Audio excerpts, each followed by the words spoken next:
Without a doubt, he will go down into the annals of history as the greatest wrestler of all time. I'm talking about the Nature Boy, Ric Flair. I'm Todd Tanner. This is Wrestling News Now. Before I get started on tonight, if you happen to be passing by this channel, would you please hit like and subscribe? I would greatly appreciate it. Now let's get down to the topic of discussion. I chose Ric Flair for this profile on this evening because he is a most intriguing individual, and he has actually transcended the sport of professional wrestling himself. Throughout his 40-plus lustrous career in the industry, without a doubt, we have not seen anyone quite like him that has come on the stage as a performer. He's charismatic. He's enigmatic. He is one of the most sought after individuals in the world. So I'm talking about the Nature Boy, Ric Flair. Richard Morgan Fliehr. He was born on the 25th of February in 1949. Known professionally as Ric Flair, is an American retired professional wrestler, regarded by multiple peers and journalists as the greatest professional wrestler of all time. Flair had a career that spanned almost 40 years. He is noted that his tenures with Jim Crockett Promotions, known as JCP, World Championship Wrestling, WCW, the World Wrestling Federation, WWF, later renamed WWE, and Total Nonstop Action, TNA. Much of his career was spent in Jim Crockett Promotions and World Championship Wrestling, where he won numerous titles. Since the mid-1970s, he has used the moniker The Nature Boy, a major pay-per-view attraction. Throughout his career, Flair headlined the premier annual NWA WCW event, Starrcade, on 10 occasions, while also co-headlining its WWF counterpart, WrestleMania in 1992, after winning that year's Royal Rumble. PWI awarded him their Wrestler of the Year award a record 6 times, while Wrestling Observer Newsletter named him the Wrestler of the Year, an award named after him and Lou Thesz a record 8 times. The first 2-time WWE Hall of Fame inductee, first inducted with the class of 2008 for his individual career and again with the class of 2012 as a member of the Four Horsemen. I'll have to do a profile on them.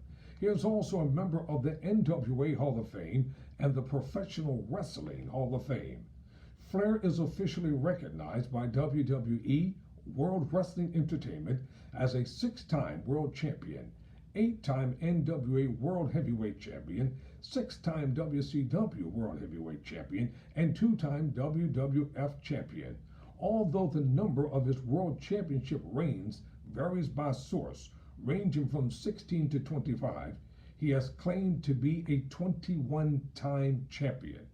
He was the first holder of the WCW World Heavyweight Championship and the WCW Intercontinental World Heavyweight Championship, or WCW International World Heavyweight Championship, which he also held last. As the inaugural WCW World Heavyweight Champion, he became the first person to complete WCW's Triple Crown, having already held the United States Heavyweight and World Tag Team Championships. He then completed WWE's version of the Triple Crown when he won the Intercontinental Championship after already holding the WWF Championship and the World Tag Team Championship. Wow, what an accomplishment. Flair was born on February 25, 1949 in Memphis, Tennessee. His birth name is widely believed to be Fred Phillips, although on different documents he is also credited as Fred DeMary or Stewart, while his biological parents were Luther and Olive Phillips, the latter of whom was also credited under the DeMary and Stewart surnames. He was adopted by Catherine Kilsmeyer Fliehr in 1918, and who lived from 1918 to 2003, and Richard Reed Flair. I'm saying it that way because I don't want to really mess it up. And from 1918 to 2000, the Flairs decided to adopt due to Kathleen being unable to become pregnant after giving birth to a daughter who died shortly after. At the time of his adoption, arranged by the Tennessee's Children's Home Society as part of Georgia Tann's baby kidnapping operation, his adoptive father was completing a residency in obstetrics and gynecology in Detroit, Michigan.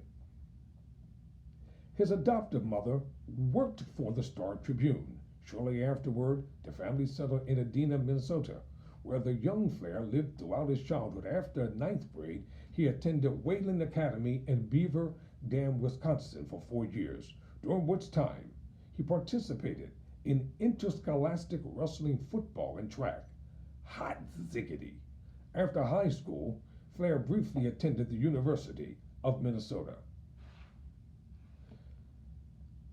A successful amateur wrestler in his teens, Flair trains as a professional wrestler with Vern Gagne. He attended Gagne's first wrestling camp with Greg Gagne, Jumping, Jim Brazil, the Iron Sheik, and Kim Patera at Gagne's barn outside Minneapolis in the winter of 1971. On December 10, 1972, he made his debut in Race Lake, Wisconsin, battling George Scrap Iron Gazatsky to a 10-minute draw, while adopting the ring name as Ric Flair. During his time in the American Wrestling Association, known as the AWA, Flair had matches with Dusty Rhodes, Chris Taylor, Andre the Giant, Larry Hennig, and Wahoo McDaniel. Flair made his first appearances in Japan in 1973 with International Wrestling Enterprise, known as IWE, as part of a working agreement between the IWE and the AWA. Promoter Von Gagne. He competed in IWE's Big Summer Series throughout June and July, facing opponents such as Animal Hachamachi, Great Kusatu. These names are killers. I'm just going to spell it out. Katsuzo, Katsuzo, and Matsumoto, Mighty Anui, and Russia Komara. That's as best as I can pronounce it, all right, y'all? In 1974, Flair left the NWA for Jim Crockett's Mid-Atlantic region in the National Wrestling Alliance, known as the NWA. And he soon captured his first singles title, when on February 9, 1975, he beat Paul Jones for the Mid-Atlantic TV Championship. On October 4, 1975, however, Flair's career nearly ended when he was in a serious plane crash in Wilmington, North Carolina. That took the life of the pilot and paralyzed Johnny Valentine.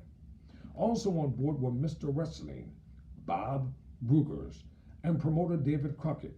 Flair broke his neck in 3 places and at age 26 was told by doctors that he would never wrestle again. Flair conducted a rigorous physical therapy schedule, however, and he returned to the ring just 3 months later, where he resumed his feud with Wahoo McDaniel in January 1976. The crash did force Flair to alter his wrestling technique away from the power growling style he had used early on to one more focused on grappling, which led him to adopt the Nature Boy gimmick he would use throughout his career. Flair won the NWA United States Heavyweight Championship when he defeated Bobo Brazil on July 9, 1977 in Richmond, Virginia. During the next 3 years, he held 5 reigns as NWA United States Heavyweight Champion, while feuding with Ricky Steamboat, Roddy Piper, Mr. Wrestling, Jimmy Snuka, and Greg Valentine, with whom he also formed a championship tag team. However, Flair reached elite status when he began referring to himself as the Nature Boy, in order to incite a 1978 feud with the original Nature Boy, Buddy Rogers, who put Flair over in one encounter. On September 17, 1981, Flair beat Dusty Rhodes for his first NWA World Heavyweight Championship. In the following years, Flair established himself as the promotion's main franchise in the midst of emerging competition from Vince McMahon's World Wrestling Federation. An unsanctioned title loss took place on January 6, 1983, to Carlos Colon Sr. in Puerto Rico. Flair recovered the championship belt in a phantom change 17 days later, not officially recognized by the NWA. Harley Race won the NWA World Heavyweight Championship from Flair in 1983, but Flair regained the title at Starrcade in a steel cage match. Officially, Flair won the NWA World Heavyweight Championship 8 more times. Flair lost the title to Race and won it back in the span of 3 days in New Zealand and Singapore in March 1984. At the first David Von Erich Memorial Parade of Champions at Texas Stadium, Flair was pinned by Kerry Von Erich, but he regained the title 18 days later in Japan and reigned for 2 more years, 2 months and 2 days, losing the title to Dusty Rhodes on July 26, 1986 at the Great American Bash in a steel cage match.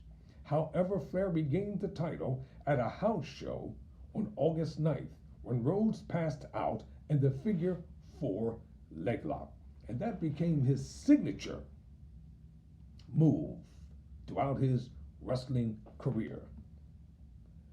In 1985, the tag team of Arn Anderson and Ole Anderson began adding Flair, whom they claimed as a cousin, in attacks against Dusty Rhodes, Magnum TA, and Sam Houston. A few weeks later, the Andersons interrupted Houston's match against Tully Blanchard, and the 3 villains combined to rough up the youngster.